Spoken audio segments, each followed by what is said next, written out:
Yes, wafuatiliaji wangu wa channel yangu ya Marafiki Station, leo nataka nikufundishe wewe ambaye unafikiria kufanya biashara ya ufundi simu. Vitu gani ambavyo unahitajika uwe navyo kipindi unafikiria kufanya biashara au kufanya ufundi simu.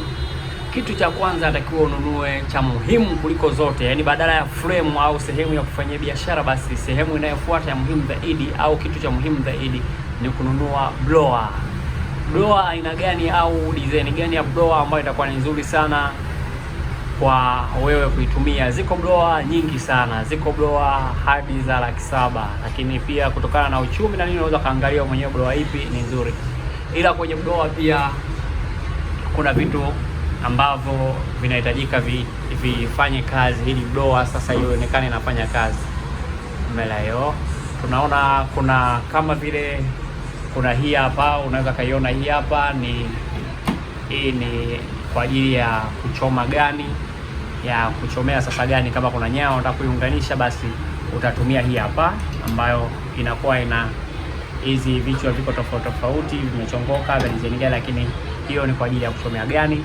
Hichi kitafungwa juu ya blower kwa ajili ya kuweka hii, kwa sababu itakuwa inapata moto kipindi umeichoma gani au umeiwasha hii ikiwa oni, manake hii itapata moto. Kwa hiyo ukisema iweke sehemu tofauti na hapo, unaweza kaungua au kaunguza watu. Kwa hiyo utaiweka hapa juu, pamewekwa ni kwa ajili ya kuweka hii hapa ya kuchomea gani. Hapa pia unaweza kaweka kwa ajili ya kuwekea maji ya kusafishia na maji ya kufanya shughuli zingine za kiufundi hapa. Ila huku tunakuta blower yenyewe ni hii hapa, nimeifungia pia huku, ambayo hii ndio blower sasa kwa ajili ya, tunasema kwa ajili ya kutoa joto la kung'olea zile socket tofauti tofauti kwenye simu. Ila pia kuna hii hapa, haya maji hutumika kwa ajili ya kusafishia simu. Haya maji tunasemaga ni mazuri kwa kusafishia simu kwa sababu yanakauka ghafla. Haya yani yanakauka haraka zaidi. Haya ni yamekaa mfumo kama wa petroli vile, kwamba ukiyamwagia muda huo yanakauka kwa haraka zaidi. Kwa hiyo ndio maana watu tunatumia haya kwa ajili ya kusafishia simu. Sehemu unayohisi na uchafu au simu imeroa na maji, unatumia haya kusafishia. Halafu pia kitu kingine ambacho itahitajika wewe uo nacho ni gundi. Gundi ziko za design nyingi, lakini gundi mimi nitakushauri ununue hii hapa, imeandikwa B1700. Hii gundi ni nzuri sana na haichagui aina ya vioo. Najua kuna vioo vingine ni vyepesi ambavyo havihitaji gundi nzito, vinahitaji gundi nyepesi ili kuweza kufiti zile sehemu husika.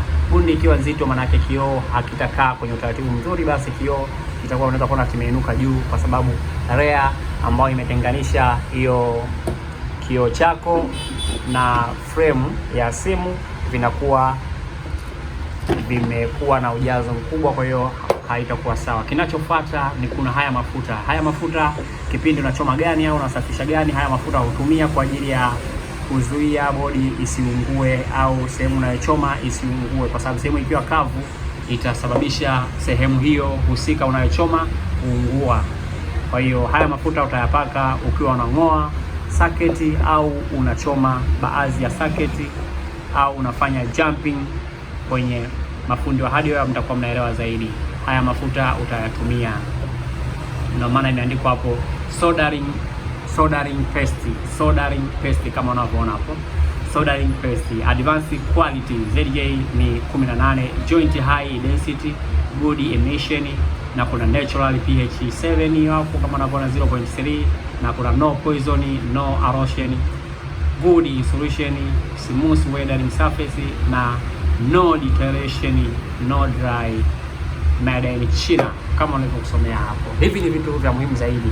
Ila pia kwa wewe unayefanya shughuli za tunasema hardware, kuna tools kama hizi BCBC unazoziona hapa ziko 4. Hizi BCBC ni za muhimu sana. Kuna moja ya